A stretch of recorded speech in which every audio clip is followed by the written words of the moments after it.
What up, everybody? Welcome to my video. And yes, the Commanders lost, and St-Juste strikes again.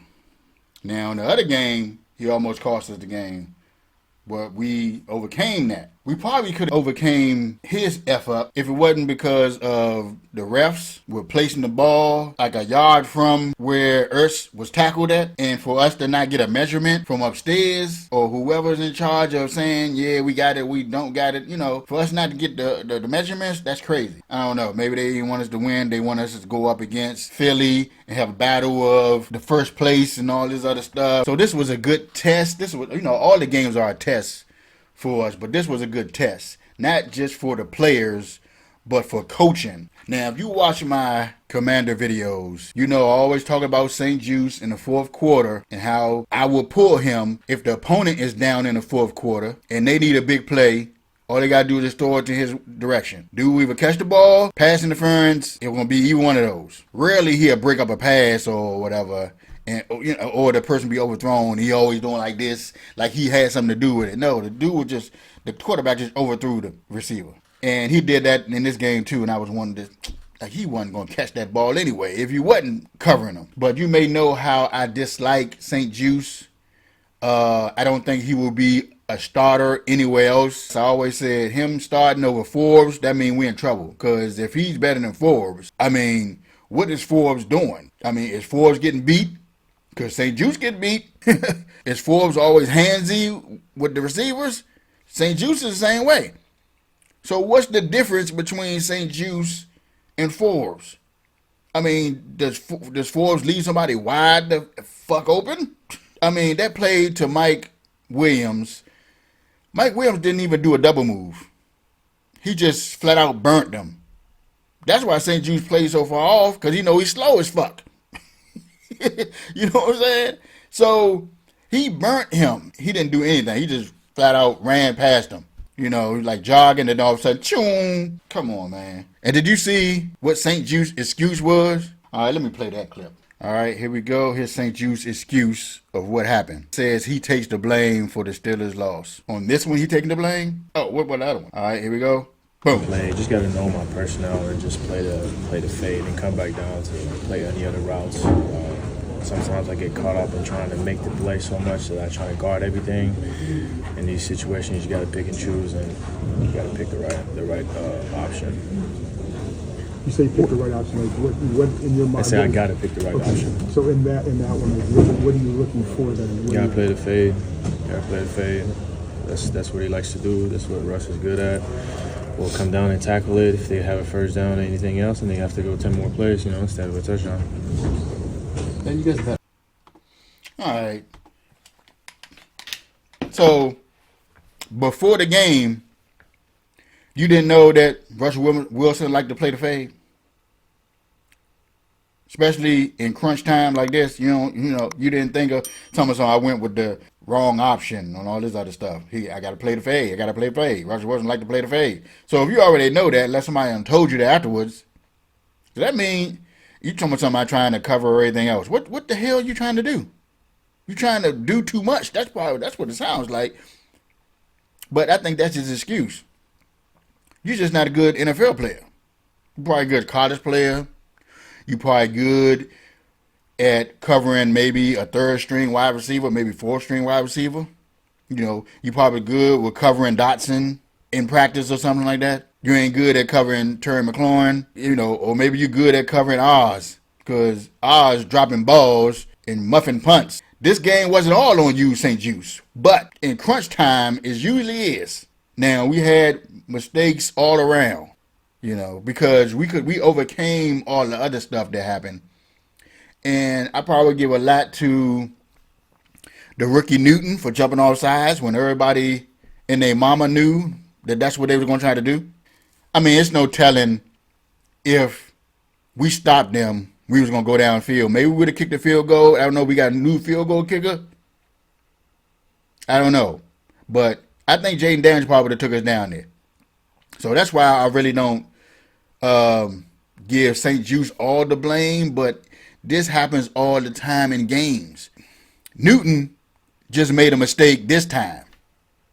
That's like obvious. You do it every game.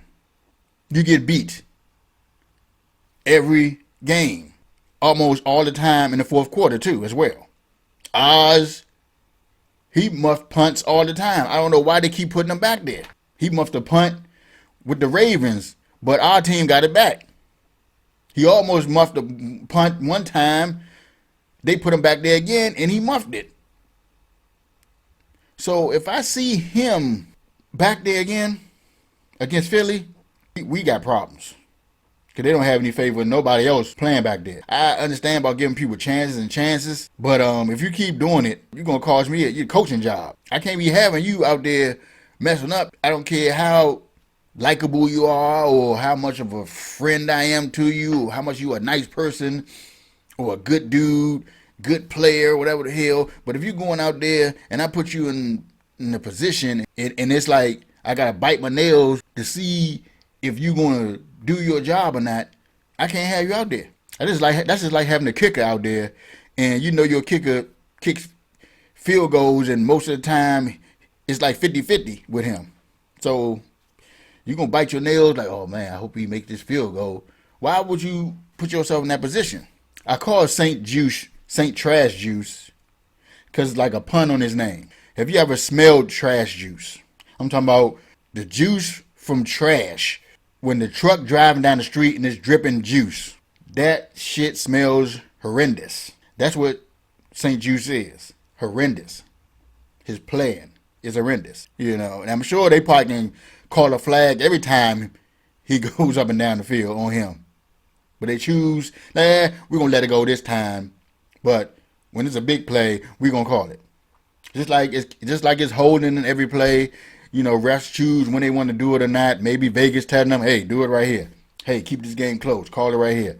Mike Tomlin is a smart coach, so I'm sure he probably like, look, we need a big play. Russell, you're not really throwing that good. Just throw it up to St-Juste way. We need something to happen. And they did it a couple of times. Got a PI one time. Got a touchdown another time when they needed it. So that's smart coaching. Now with Newton and his jumping off sides, everybody knew maybe he's a rookie. Maybe he thought they probably was going to try to go for it. But Wagner in that situation should have told everybody, do not jump.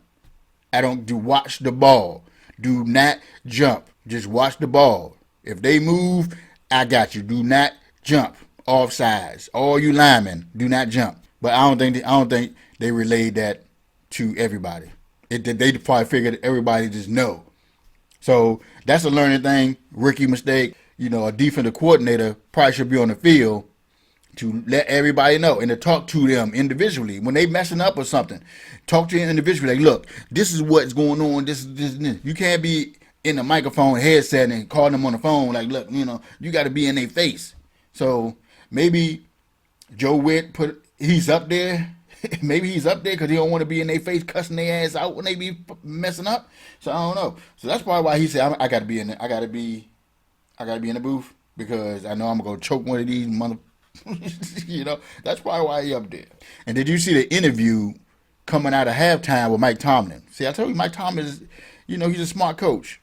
She interviewed him, was like, what y'all got to do? Y'all struggling with y'all. He said, we can't just leave it in the ref's hands to decide this game. So we're going to go out here and blah, blah, blah, blah, blah. Which is exactly what they did. They did come down to the ref's hands because they told us we didn't have a first down. And we didn't get a measurement. And they said we didn't have a first down. And the dude spot the ball a yard where he caught the ball. Ain't like he caught the ball and then moved from that spot and moved back. He caught the ball, turned around, kind of, sort of. It wasn't like he moved a yard or something like that. And I'm like, why is he placing the ball so far away? Does he need glasses? But this is a good game. It came down to 1 point. So I think we need a handful of good players in the offseason to come to us for us to be elite. Because right now, it's almost there. And you can kind of clearly see who we need to get rid of, what position we need to pick up and get better at. So it ain't like, oh, damn, we don't know what we need to do with this team. Like Dallas. Dallas, they need every daggone thing. But you can clearly see what we need to mold this team into elite status. People were saying we ain't playing good teams with good defense.